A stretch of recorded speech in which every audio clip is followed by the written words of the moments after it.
For as long as he could remember, Michael had lived inside an idea of life, rather than life itself. At 18, crammed into a narrow two-bedroom house in New Jersey with his parents and two younger brothers, he saw Harvard not just as a university, but as a portal, an escape hatch into another world where all the struggles weighing on him would finally vanish.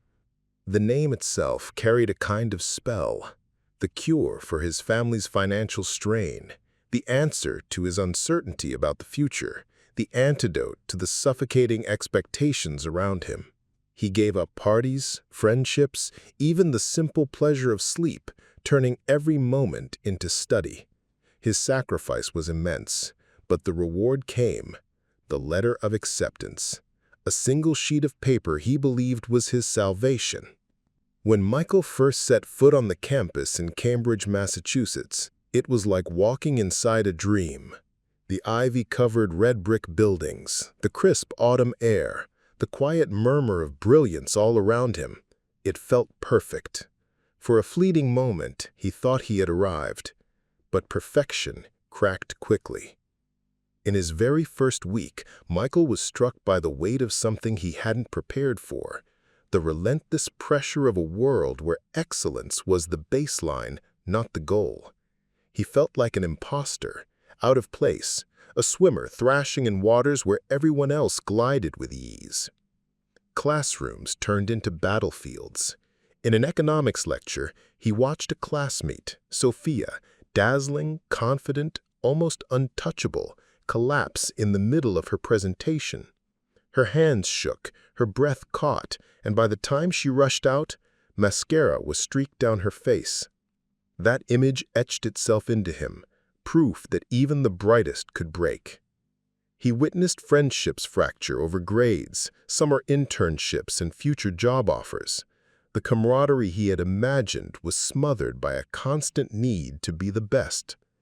What he once thought was paradise looked more like a furnace, fueled by ambition, anxiety, and exhaustion.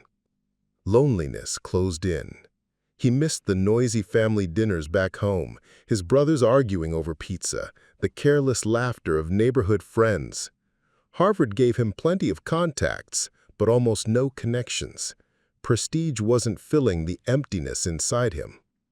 The shift came the day Michael sat down with his mentor, Professor Miller, a man with gentle eyes, a quiet voice, and the patience of someone who had seen generations of students chase the same illusions.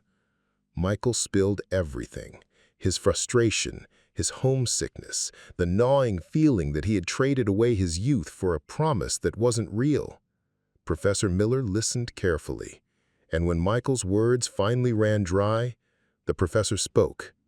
"Harvard is a tool, Michael, not a destination. It's here to help you grow, not to fix your life. We put institutions and even people on pedestals because it's easier than facing our own battles. But success? It isn't a place. It's the journey of learning who you are." Those words lingered. Slowly, Michael began to redirect his gaze. He stopped chasing perfection or validation and started looking inward.